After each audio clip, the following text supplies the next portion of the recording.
Hockey friends and families around the world, welcome to yet another edition of Our Kids Play Hockey with Mike Bonelli and Christy Casciano-Burns. I'm Lee Elias. Today we have a very special guest with us. Ray Carsillo is a good friend of mine. I'll explain why this is kind of a crossover episode in a minute. But we're here with Ray today because we're going to be talking about video games and gaming and online stuff. If you're a parent listening at home, this is a very important episode for you, whether you think it is or not. But before we get into that, let's talk a little bit about Ray. Ray is no stranger to sports, gaming, and media. He spent 3 years as a producer and a reporter for ESPN Radio and ESPN Video Games, 7 years as the reviews and previews editor for Electronic Gaming Monthly, and as a writer and producer for DC Daily. He's currently the brand marketing manager and the community manager for Boss Teen Games, and he is joining us here today to talk about the digital world's place within the real world when it comes to young athletes and kids and coaches and parents. So Ray, first off, welcome to the show. It's great to have you here.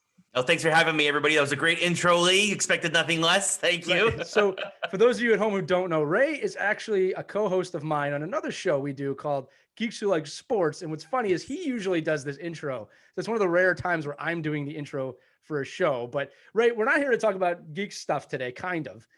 We are here to talk about sports. Might as well call it sports fans who like geeks today. But, the first question, Ray, and I want to jump right into it, is you've been around the gaming world for most of your life. So yes. The first question is this: how has it changed from when you were a kid to now in regards to the interconnectivity it's allowed for players to have? Because when we were kids, it was you played the game and that was it. Now it's a totally different world. Well, yeah. I mean, since the advent of things like Xbox Live in the early 2000s, and also Dreamcast had some internet capabilities in the late 90s, it's completely different than how we grew up, right? You never had the idea of playing with somebody on the other side of the world was never even in most people's heads, right? Like, I mean, we got to remember, we also grew up in the era where you had to pay money to dial someone long distance. Right. That's all gone by the wayside now as technology has advanced. And now with video games, it feels like you can play with somebody like they're right in the same room with you if you have the right headset and the right webcam. And so it's completely connected now, as much as we are here on Zoom recording this podcast. Right, absolutely. And what's going to be interesting about this show today, Ray, is that Mike is a very, very experienced coach, and Christy is a very experienced parent. I guess I could look at, among other things, right, Christy?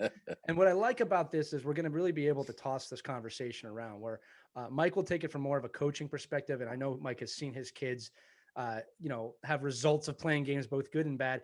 And Christy admittedly doesn't know a lot about gaming. I guess that comes with being an anchor for a long time at a very professional news network that we won't name on here.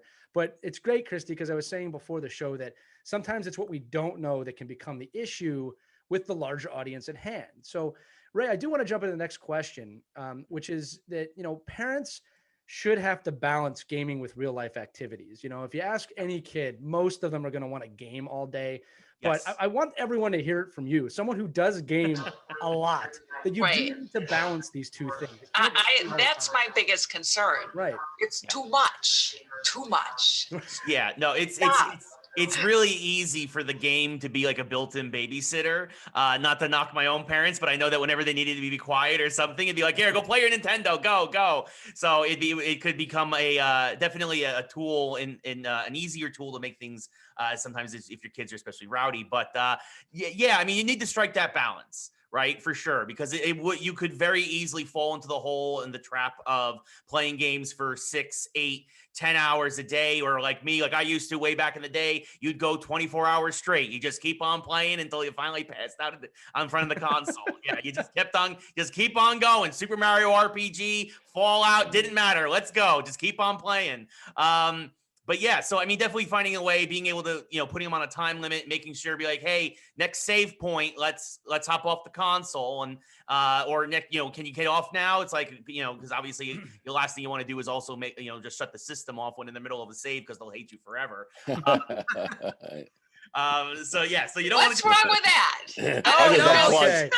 Here it comes. Yeah, you don't understand when you're so close to a goal that if you're not at that save point. So having that leeway a little bit, sometimes being like, hey, listen, the next save point's right around this hill or something. No, it's dinner time. No, you're done. No. So this is where I'm going to get off that thing and come and eat. That's it. A few things. So dinner time usually is an exception for a lot of this. There is part of this culture now that's clashing. Okay, and it's funny because Ray and I received one end of it, but as a young parent myself, I'm on the other side of this issue now with my own kid. Now, this is what's funny about it. Okay. There is this kind of stigma from anybody that's probably 35 or up, that video games will ruin your mind, they'll rot your brain, they're a waste of time. I don't subscribe to that. These are my talking points every day. So keep going. Keep going. No. These are all wrong. Yeah, They've all true. been debunked. Amen, brother. Amen. Right. Well, this is what I'm saying. This is the contention point on this episode that a lot of parents have to realize. And Ray and I are going to probably be on the same side here, and you two might not be on the same side here with us. But the truth is this: I'm not against gaming. I think gaming is a really great thing. I think, and we'll talk about this a little bit more in a minute, Ray, but there's a lot of positive communities on gaming. It's a place for people to meet each other. And if it's done correctly, meaning in moderation, I don't think there's anything wrong with it. I don't think it's a waste of time. And I think that, again, when we look back to the arcade era or even the early Nintendo Sega era, I can see how that would drone out because you're literally just sitting there yourself secluded. But Ray, you can dive into this. The gaming world is totally different today. In fact, I'll just bring it to the next question because it kind of leads into that. But, how can certain games and communities both detract and enhance social interaction with young kids? And really, I'm asking, what are the dangers and the benefits? You can tackle one and then we can dive into the other. Yeah, I mean, well, there's definitely, there is both, right? There are definitely pros and cons, like with a lot of things. I think the pros for sure is that, well, first off, it's been proven that games help with your critical thinking skills. They help with, problem solving and things of that nature. They actually exercise a piece of the brain that doesn't always get exercised a lot of times in school or play, because you're oftentimes throwing problems at people that don't always come in those forms, or they wrap them up in an entertaining form and give kids a chance to really kind of expand their creativity that way. And in terms of social aspects, now with certain games, with being able to talk to people over headsets, there's things like Discord, there's specific programs that you can sign in. I kind of call Discord a glorified AOL chat room for back in the day, but now it really has become this place where there are certain games, you have a community, you have community managers, you have people like myself whose job it is to try to moderate these communities, and then try and build this positive community for people the way they can interact, they can play with each other, they can find, play dates, they can find ways that, like, hey, I'm going to be online at this time, in this world, here's my gamer tag. And, a lot of times this is a great way for kids to interact, especially nowadays. I mean, we're in the middle of a pandemic or hopefully coming out of it. It's been a great way for people to stay connected. I know that for me, a lot of ways, my community, when I do on Twitch, a lot of kids have really appreciated, because I mostly do sports games, and they appreciate it because they can come into my Twitch, they can talk with me, they can talk with other sports fans about sports games and sports in general. And it's something that they've lost because they haven't had a chance to be in school with their buddies for the past years plus. So there's definitely positive ways to interact and to build this social dynamic with kids. All right, but there's also the darker side. I mean, I get nervous when I don't know who these people are my kids are talking to. So how do I screen that? How do I make sure that they're not talking to people who have, bad intentions? Well, I mean, there's definitely got to be some guidelines and some education in terms of what they can and can't do. Being in a chat room and just having a friendly conversation with someone's no harm. But if somebody starts asking for private information, location, email, phone numbers, that's when you got to be like, no, don't do that. In fact, all the time in my own chat, when people start doing that, I either I time them out and say, hey, listen, this is a warning. Do not do this. Do not ask for personal information. Or if they're very aggressive with it, we ban them. We kick them out of the chat. We permanently ban them. We don't let them back in.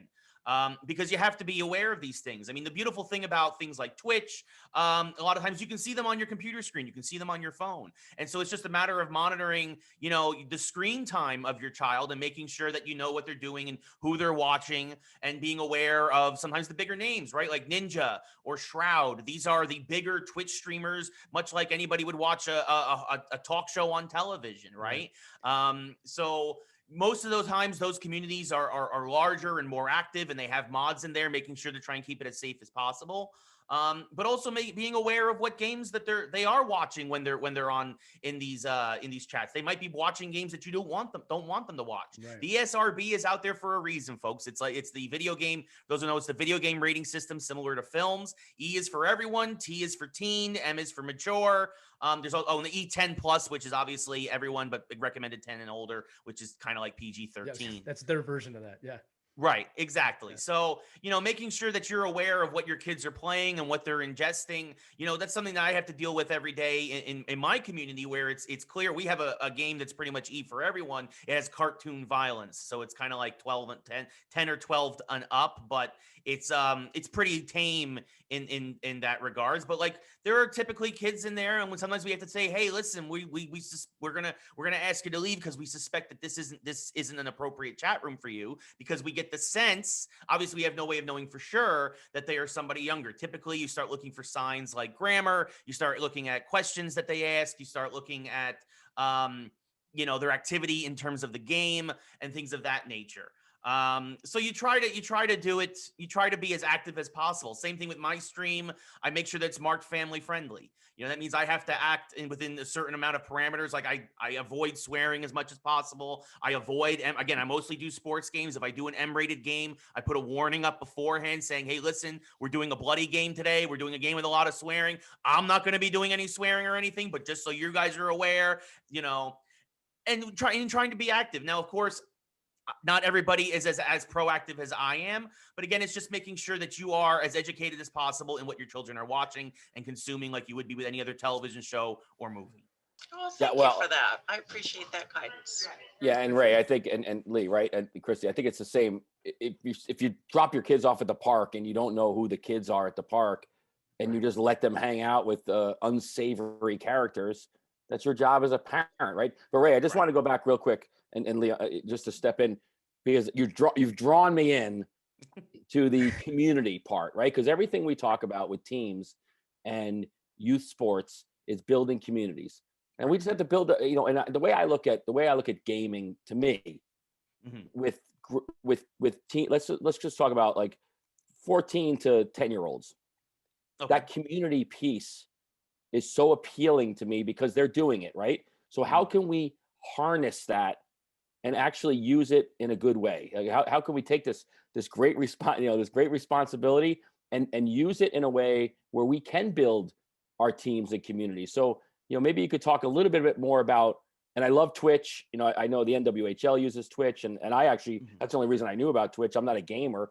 And then like all the kids I know are like, well, that's really cool. You have the Twitch app, because I use that for gaming all day. I'm like, I don't know what you're talking about. All I know is I can see hockey games. If I may, and Ray, real quick before you answer this, I do want to say to the whole audience, if you've never heard of Twitch, Discord, if you don't know what streaming is, and look, I'm not putting that past it. There's no judgment here. If you have young kids, you need to know what those places are. All right. Yeah. Because they're not small. We're going to get to that in a minute. But Twitch, Discord, again, the terminology that Ray is using, if it's not familiar to you, you might want to look up what these things are, because they're incredibly powerful places. Anyway, Ray, go ahead. I'm sorry. I just want to. I should also mention Facebook and YouTube now have huge gaming audiences as well. They've gotten into the space because obviously it's a huge moneymaker. We're not going to get into the economics of that, but gaming is permeated all your major social networks. But in terms of like building the community, I think it's about trying to find, it's the same thing as any sport, right?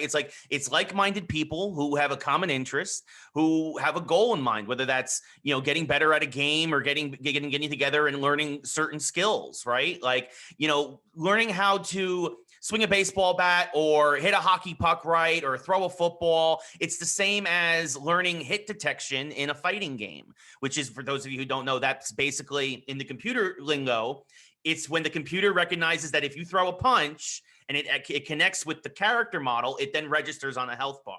That's what we refer to as... Which damn button is that? Which one is it? I can't figure it out. It's all the ones with the colors on it. It's the X, Y, X, X, Y, A, B. So this is Greek to me. This is completely, this is foreign. For those of you listening, Mike just held up an Xbox controller. Yes. But I see that that's where I want you to go, Ray. I mean, I'm thinking if I have a team, I have a bunch of 13-year-olds. They're disassociated, right? Basically, in real life, like, forget about gaming. They go to the rink and they're texting each other across the bench. So this, to me, it looks like a way to assimilate kids in an environment that they're already comfortable in, right? And then using, the video chat, the headsets, really feeling like you're part of the community, and you can be in like team it doesn't have to be hockey, right? I know Right. maybe we'll talk about like the different aspects of learning through video games, but it's just like the same reason I bring my kids to go do paintball. I don't expect them to be paintball experts. I expect them to be teammates. And Yeah. this way is just another vehicle to bring those teams together, right? Yes, this is a great way to learn communication skills, right? Like bringing people together in order to, if you can work together to take a point in Call of Duty or Gears of War or Plants versus Zombies, if you have for younger children, you can definitely take those skills onto the field or the court or the rink, and again, being able to communicate with one another is a huge thing, and you develop comfort level with people, right? Especially, it's a great way to ingrain new people because, like you said, if you have a new, maybe an out of town, a transfer student or somebody who's new to town and they want to join the team, make friends. Typical games are a great way of lowering that barrier of entry, right? And so this way it gets people talking, because if you want to win, you've got to talk in a video game, because a lot of times, especially in those games I mentioned, you don't have the video chat going, right? You just have the headset. And I think that in a way is a great way of getting people to learn about each other too, because you have to have a conversation. It's like an old school phone call. You have to talk to each other, right? You can't, there's no physical, nonverbal cues or anything. And I think that once you develop that rapport with each other, and a game is a great way of doing that, then you can then translate that stuff into your respective sport. So I definitely think that, if teams were to get together and play Fortnite and play, again, Plants versus Zombies, or play any other game that's out there that's especially team oriented, Apex Legends. We leave a couple of our mutual friends, Travis and Casey, and I always play Apex Legends, and we're constantly communicating with each other. It helps that we're already friends, but even when I'm not, when I'm playing with strangers, the first thing that I always ask is does anybody have a headset? And if they do, we typically have a leg up on the people who don't. And I think that once when you can communicate that message about communication and through games, you can translate it very easily, I think, into sport. Especially with the tactical games. It's amazing sometimes, especially at the professional level, the level of communication that these gaming teams have. Mike, to even expand on that a little bit more, we love to tell stories on this show. And one of my favorite stories to tell of youth hockey, a time period I don't talk about too much, but sometime in the late 90s, we would go on tournaments. I remember one year we went to Can-Am up at Lake Placid, and Lake Placid's a wonderful place. There's a lot of fun things to do there. When we weren't playing the games on the ice in the 1980 gold medal rink, we were playing Wayne Gretzky 3D hockey on N64 in our hotel rooms. And I remember that, that's not an online game. There was no online game back in the day, but the bonding that we had just playing those games together of who had next, that was a huge deal to our team. So, Mike, what I'd say to you, and this is something experimental, but here's the deal: every kid on your team is chatting, like you said. They're all gamers. I ask coaches all the time, how many kids on your team play games? It's 100%, right? Maybe encouraging a team online play of a tactical game and let them decide. They'll know what they are. They'll know what they want to play. But you'd be surprised if you just suggest that, like, for team building today, we're going to play Apex Legends, and it's okay if you don't know what that is. We're going to do it. Do you have a team Discord? The other funny part about this is, and it's always funny when you think about things as an adult and we look at kids. Adults do the same thing. Every adult league team I've ever been on has a community chat and a fantasy hockey league. Every single one of them. That's gaming too. It's not the same thing as having a controller, but we do this as adults too. And why? Why do we do it? For bragging rights? Sure. But we do it because it's a way to bring the team together, of a way to talk to each other. What do you mean? Peloton's making a whole life out of this, right? I mean, you're in a community. Yeah, absolutely. And I love that. And I love, because I'm thinking back Gamification. when I was coaching in college, the kids used to bring the Sega, game, and they'd figure out a way to hook it up to the TV with the, because now it's not as easy, right? There's no Bluetooth, but it would be like the two really good players, like Brett Hull versus Wayne Gretzky. But all the other kids were sitting on the bed in the hotel room watching and cheering. And you think back about, like, I never thought that was like crazy. I'm like, well, that's pretty cool. The early days. I used to have a gigantic, I had a case, Mike, that I would bring with me. Like, I was a huge case strictly for my Nintendo 64. right? With all the games in it, you had to have a variety just in case someone played. Right, but I GoldenEye think or from something. Christy and I's era, right, and Right. my era. Sorry, Christy, is from my era that the fear is the isolation, the kid in the closet playing video games by himself and isolating himself from the rest of the world, and that's where the fear comes in. Like for a parent, for me, Right. you know that are like I would love it if I came down. I'm like, well, who are you playing with? I don't know, Right. some kid from Asia or some Yeah. kid from Norway. Like that I could deal with, but You it's always fear the what you fear is don't the understand. Right. The don't kid don't and living don't in and, his mom's basement till he's 30 years old playing video games. Okay? yeah, but those guys are making a lot of money. So I think It's true. the idea is where is the fear, and then what can we do to mitigate that fear by saying, hey, there is a world like right, 30 years ago nobody would ever be a a computer programmer. Like people are like, well, that's the weirdest thing in the world. Why would you ever want to do that? It's impossible to think like that. But now, like I know the school I went to, they have gaming as a major. Like there's a whole gaming room. Like you walk in, and That's- it's all monitors and they're Yeah. learning how to Most compete against colleges each do now. When we did our college tours, I was so really impressed by the amount of money and attention now being spent on the, as a curriculum and as Right. just catering as they have teams, so you Yeah. can compete Yeah. in college as a gamer. Yeah, So it's there's really there's elevated the status in colleges too. Yeah, there's a lot of colleges now that, like you're saying, have pro esports teams, and you're even seeing this. You're seeing pro arenas being built. One, I think, is being done in Philly. I know one was finished in Vegas. There's one of the biggest ones here in LA. So, I mean, it's definitely growing by leaps and bounds to the point where it is a more social thing, and that's the great thing too. Go see a video game tournament live. Trust me, it is just as crazy, if not more so, than any sporting event.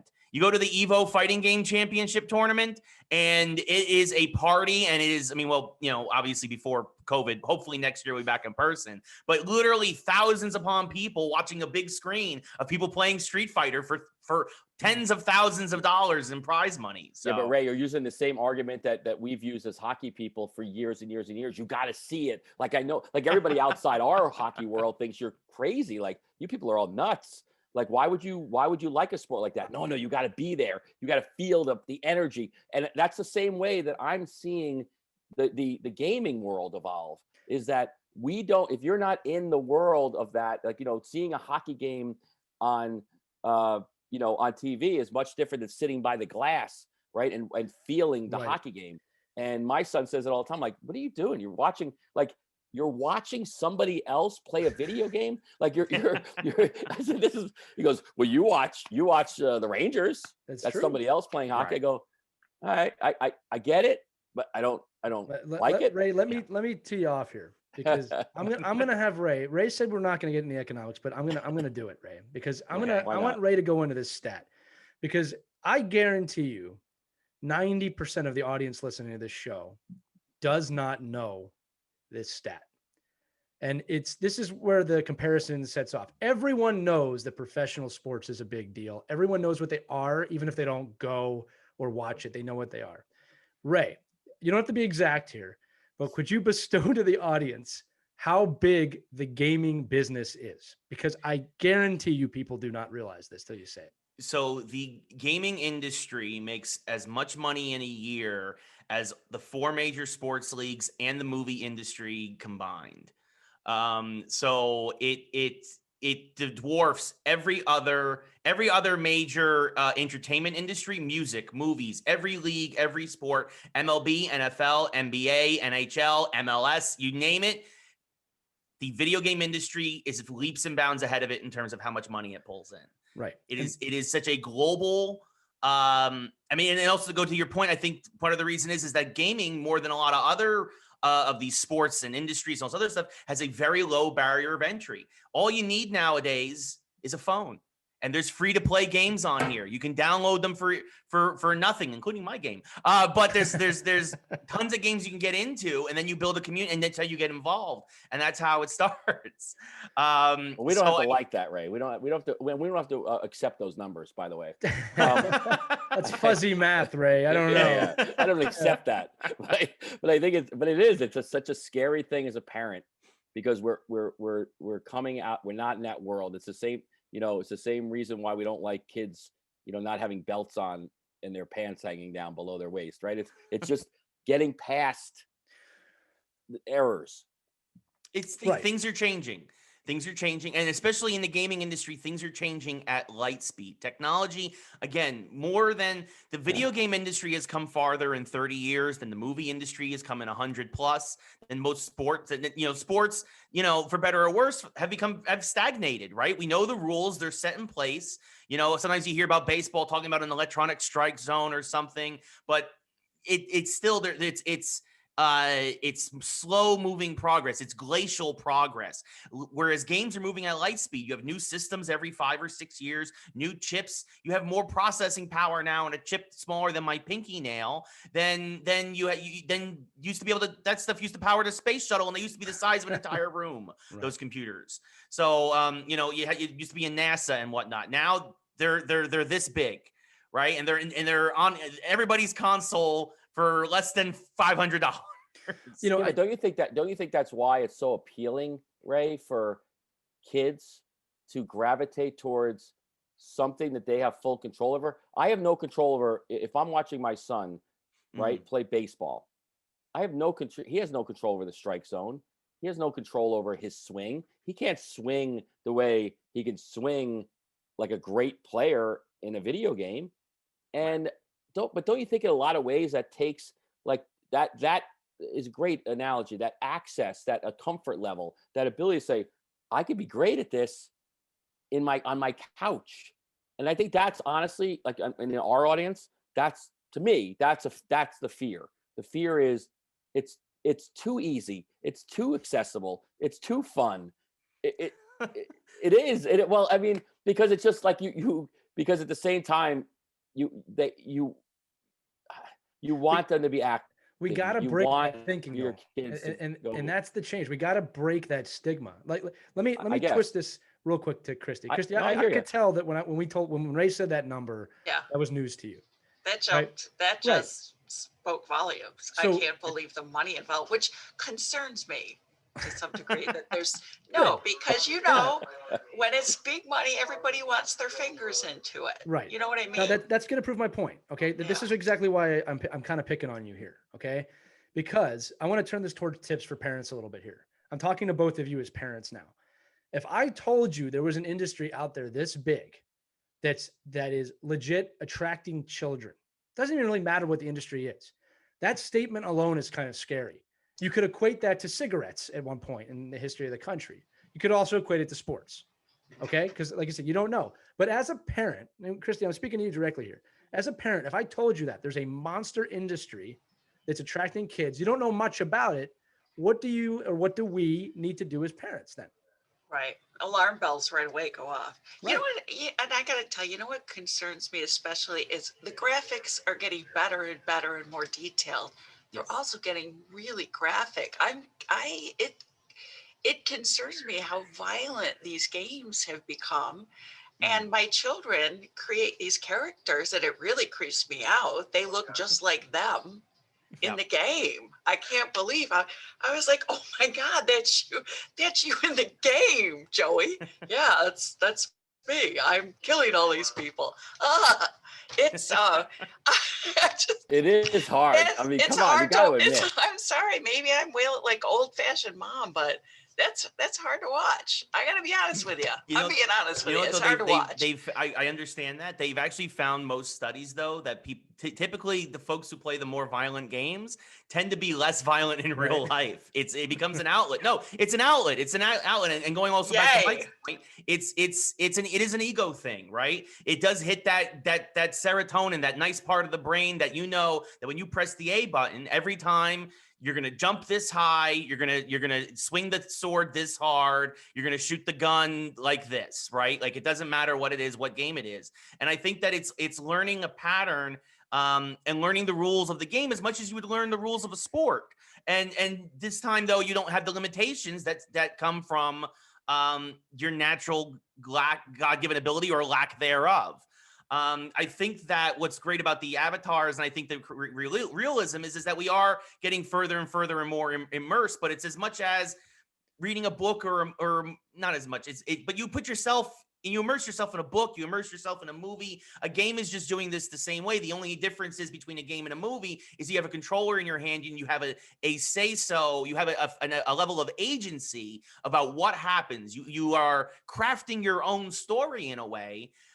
Which of course just it's a creative experience, and it's a way of interacting with media that you've never had before. Right, but this is why we're competing, right? Because you're asking me to take a 9-year-old and come at 6 o'clock at night, and I'm going to say you must go to this cone, and then you must go around the net. You must accept the pass. You must give it to this kid, and you have to go down this way. And the kid goes home and goes, I can do whatever the hell I want. If I'm controlling my life. And so you think about from an athletic point of view, because we're talking about athletics here. And because I just say to my kids with books, like, put the book down. It's too much. Like, you're reading too much, and I know that is crazy because, I can hardly read myself. I've never said that to my kid, Mike. Oh, well, I know, but it's 2 o'clock in the morning. I'm like, put the book down. Like, that's like the Harry Potter world, right? Like you live it, you're in it, you're engulfed in it. And I, listen, I played Dungeons and Dragons. I went through the whole process of like, one of us. I'm like, wait a minute, we've been in this room for 12 hours. I said, what the hell are we doing? Like, this is crazy. But I think it's I don't know. Again, I feel, I don't know. I think I'm on Christy's side. I'm going to put my side on Christy's side of the screen here. I'm a Pac-Man girl, so that's right.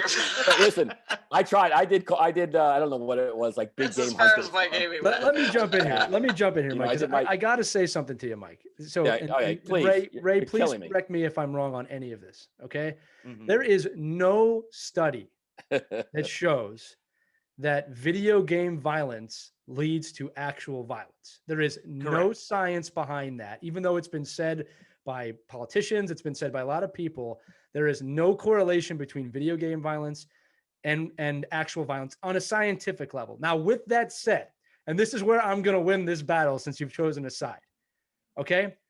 Every single parent section I've ever sat at a hockey game or just a regular hockey game is more violent than the gaming community that I've been part of. And I can prove it to you right now. Ray and I were invited, it's almost 2 years ago now, to go to PAX West, which is one of the biggest gaming conventions in the country, to go as panelists. Yep, up in I Seattle. had no idea what to expect. I've never been to one of these, right? I'm not saying this in a insulting way. It was the softest group of people I have ever met in my entire life. There no harm. They were like harmless. They were also the most kind. They were completely outgoing in the sense of wanting to communicate with other gamers. It was a joy to be there. The only thing I would say is maybe the personal hygiene was a little bit below par. That is an issue at some okay. conventions. Well, when you're sitting in a room for 15 hours straight, I mean, right. Well, Mike, you played Dungeons and Dragons, so you get it. Yeah. But no, that's my point. Is that and again, Christy, this goes back to your point, right? Like, it's an understandable fear. Like, look, I'm a parent too. Okay, I think about what my kid's playing.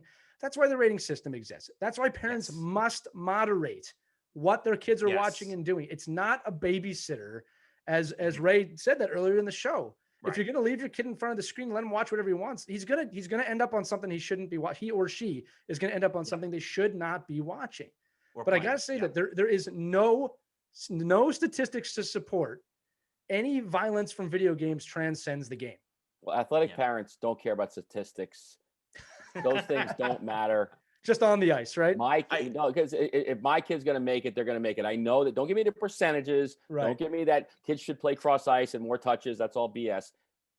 But listen, you can see it. It's an appealing error.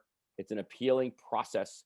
I like it for I think I like it for the reasons that I want to like it. right? And for the team part and the maybe learning the game. If you're doing a sport game, I mean, I probably where I'd rather see is I think I'd much rather see like NHL 21 over Fortnite or whatever. You I'd might rather be see surprised with a that. kid hitting a baseball than shooting somebody up in the street. That's just me. But Right. Again, I guess it's all a matter of who your kid is. I love that. I love that you're the process of saying, well, these kids aren't violent individuals. Mm-hmm. And there's nothing that shows that they become violent from it. Right. But I'm just looking at I'm just looking at the face going, okay, well, you're playing hockey. Okay, cool. You know what? Saying video games cause violence is the same argument that people were making against movies and music and comic books and all this other stuff. And it's just the newest thing on the block. That's all it is. I also want to point out one other thing is that a lot of folks don't realize that a lot of pro esports teams also do have a physical regimen.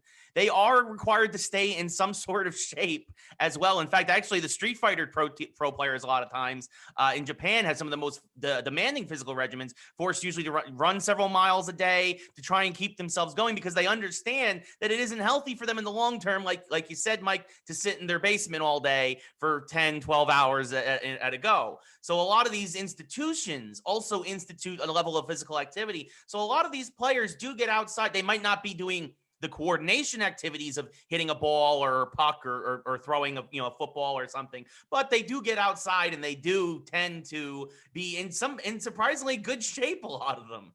Well, if you have your cortex going off, your body has to go with it, right? I mean, if your brain is going to develop, you have to have good nutrition. You have to have, if you want to be the top of your game in any game, whether you're thinking or playing, right? So that's great. Yeah. The Mountain Dew and Doritos swilling stereotype is not an accurate one for many gamers. Not saying all, but there are reasons why that image has popped up in most people's minds. But I'm happy to hear all this myth busting. This is helping me understand what my children are doing. I do love that they play the NHL. They call it chill, I guess is what Chell, yeah. Chell. Let's play Chell. I'm like, what is that? Come on, let's go play Chell. And they'll do it for hours and they kind of envision, they go battle against each other and they have their players and they have a ball. And that's great. I love that. I'm glad we're having this session because I got to tell you, I was really kind of uncomfortable with a lot of the video games they were playing and what they were doing and not knowing who they're talking to. They got their headsets on. Like, who are you talking to? That's why we have to have these conversations. And that's the whole point. Look, I got to say this too. All right. Because we need a taste of our own medicine here, especially on this show right now. And I'll tell you why, right? We're always talking about how you shouldn't be playing hockey year round. We're always talking about you wouldn't be on the ice 12 hours a day, right? This is no different when it comes to gaming, right? You should not let your child game for 12 hours a day. It's excessive, right? In moderation. My son, for example, my son, this is actually funny now I'm thinking about it. My son was given his first Nintendo by Ray Carsillo. Okay. And he loves it. He's really obsessed with it. Okay. Yeah. I'm not going to lie to you as a parent to almost a disturbing level. I'll even say that. Okay. But we've explained to our son, and this is the parenting part of it. Logan, if you want to earn the Nintendo time, you have to do some physical activity. You have to do well in school. You have to do all these things in moderation, and then you can continue to play your games. And he will play for hours, right? But we don't just let it take him over. I'm very conscious of what he's playing. He's not going to play any games rated M for mature. In fact, he's not going to play anything that's not an E for everything. I got a Mario Brothers. I did not get him like Call of Duty. I also want to put that out there. Right. But my point is that like coaches have a hard time following their own advice. You just have to apply the same logic. Right now. And again, we love the idea that they're playing Chell, NHL 21 or whatever the year is when you're watching this. But here's the deal. Now we're always talking on this show about don't do hockey all the time. So if the kid doesn't want to play the NHL game, I hate the NHL games. I'm not going to lie to you. I'm not a fan. Right. I want to play something else. Yeah, they're not good games. Well, they're kind of starting on the decline. NHL 18 was very good. They're on a decline. We're not going to get into it, but it's a new console generation, whole hardware thing. Yeah. Right. I just want my kids to open up the Just Dance one I got, and it's still closed up. It's still like wrapped up. Right. It's because you bought I'll it do for it with you. Yeah, just dance. Yeah, well, Let's that's do a it. good point. That is actually a good point, though. There are also a lot of games out there that help you move around. Yeah. In fact, that's why what's Nintendo's best known for is like a couple of generations ago was Wii Fit and Wii Sports, and it got Right. everybody in the living room involved and active. And we are getting to that point now where if you guys saw Ready Player One, the movie, that contraption, that harness that they were in, we're going to have that in our living rooms, I think, in Haptics. less than 10 years. Haptics. I think, yeah. I Well, think Ray, that it's funny when we play or whatever, when we came out, right? That was like the whole, like, I'm like, oh, thank God. There's like something like you got to move and you got to dance, you got to Yes. step. Like this actually might be the answer. And you got to, you can play tennis. And then, kids are hitting each other with the tennis thing, but you could see where you could get excited about that part, but it's Right. still, it's over, but I think to Lee's point though, like, and I think that we see this with all the kids is that the games are so real. They're so accessible. It's so I could see how the kids could get sucked in because like Christy said it, I played Tetris. How long can you play Tetris? Back then, not today's Tetris. I'm sure there's a lot of stuff going on. There's virtual reality Tetris, Mike, that would blow I'm your sure mind. Like I'm not even dragon lying, comes out dude. and bites you or something like that. That's fine. Right. But I think so. so that's sorry. I have to be a good host here because we are absolutely running out of time, and I know Christina's got to go. So this is the deal. This is how I want to end this because there's one final question, right? So to kind of merge my worlds here, you can dread it, you can run from it, but in the end, it's all the same. This industry is not going anywhere. It's only going to get bigger and bigger and bigger. So to anyone listening, to anyone watching, to Christy, to Mike, you can fight it all you want. I'm not saying you're fighting it. You know what I mean? It's only going to get bigger. And as Ray alluded to, and Ray, I want you to go into kind of what the future looks like. We're just getting started in this industry. Virtual reality is absolutely coming. We will have headsets on. We will have haptic suits on. They will become more real. And that's the thing is I'm trying to say to parents out there is you need to invest some time into just understanding the gaming world a little bit. And again, I don't mean like you got to sit down, try and be your kid's best friend, play the game with them, all right, or her, all right, but have an idea, all right? Like, again, real quick, Ray, before you jump in, one of the negative things about communities right now is we just had a professional athlete use an anti-Semitic slur on a game. Yes. Right. So you do need to monitor who's in there. What words are they hearing? What words are they learning? And parent, you don't say that word. Here's why. Yes. Okay. Yeah. Don't let them normalize those words. But Ray, again, the future of gaming, because I really want to impress upon our audience that and every parent generation goes through this phase of like, I just don't get it. I don't understand. And it's okay. We all go through that. Where is this industry going? What can parents do to be better involved? And obviously any final thoughts that you may have. Well, I mean, I think in terms of being better involved is just sit down when your kid's playing and talk to them and just ask like some simple questions and be like, so what's the objective of this game? What are you doing? What do you get out of this? Just talk to me. You don't have to understand everything about it, but some of my favorite memories was when my mom would sit next to me and watch me play Ninja Turtles, TMNT 2 on the arcade game. And she had no idea what I was doing, but she would sit and she'd ask questions and like she understood, and she was kind of, I mean, especially at that time, she's like, oh, it's just like you're playing the cartoon, but you're actually controlling the turtle. That's cool. And then of course later on, now she'll see me once in a while if she comes visit or whatever. She's like, she'll watch me play Madden, and she's like, "You're this is a game, right? This isn't the actual game on television. You're playing this." I'm like, "Yeah, Mom, I'm the one playing. The Giants are winning. That's how you know it's a video game, it's not real." So. Right. She, but it's still something nice where I think if you just sit there and kind of just watch and just ask questions sometimes, I think it's actually good bonding time. Me and my dad used to go to the arcades all the time, and it was something that we bonded over for a long time, was games and whatnot. So I definitely think that's a great way for parents to just get involved. It might be boring to you. You might not get it, but trust me, your kid appreciates you being there while they play. It means a lot. In terms of the future, like Lee mentioned, virtual reality is not going anywhere. It is here. We have multiple headsets on the market. We are now working on the way of making them completely wireless. Right now, the VR headsets are still wired to a system in your television, but we're getting to the point now where you can get more free range of movement, where you can get them wireless, and where you can get to the point where, like I was saying earlier, I think we are less than 10 years away from getting like treadmills and active haptic suits. And we already have the technology. It's only a matter of making it affordable and downsizing it to the point where people can have it in their homes, right? There's actually a lot of experiences out there where full buildings have been renovated to the point where they're full virtual reality experiences, where you go climbing and jumping and swinging across a pit, right? Like, so there's a Star Wars one out here in LA that people were going wild for, which Lee still hasn't come and visited to go play with me. But I'm kidding, buddy. But yeah, no, it's one of those. We are going to get to the point where those experiences that are now in warehouses, like a lot of other things, like the computer, like I was saying earlier, they used to be the size of rooms and buildings. Now all the processing power is the size of your pinky. Amazing. It's going to happen with this virtual reality experience, and I say probably by 2030.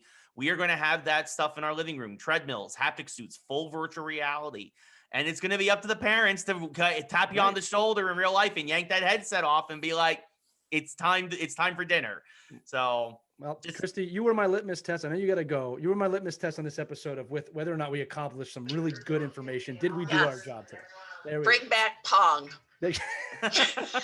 All right, that's gonna have to do it for this episode. Christy has to go do the news. So, Ray, first off, thanks so much for being here and enlightening us with your knowledge and your wisdom on this. I think it was really educational. If you have any questions, please, where can people find you, Ray? Oh, you can find me on Twitter at Ray Carsillo. You can Facebook, Instagram, all that stuff. Obviously, me and Lee do a weekly podcast also called Geeks Who Like Sports. You can email me at any time, ray@geekswhoLikeSports.com. One last thing. I want to thank you. You really did help me a lot. And I was just joking, but this was great. I learned a lot and I'm going to embrace it. And I'm looking forward to the future. I can't wait to see what's going to come, what's going to happen.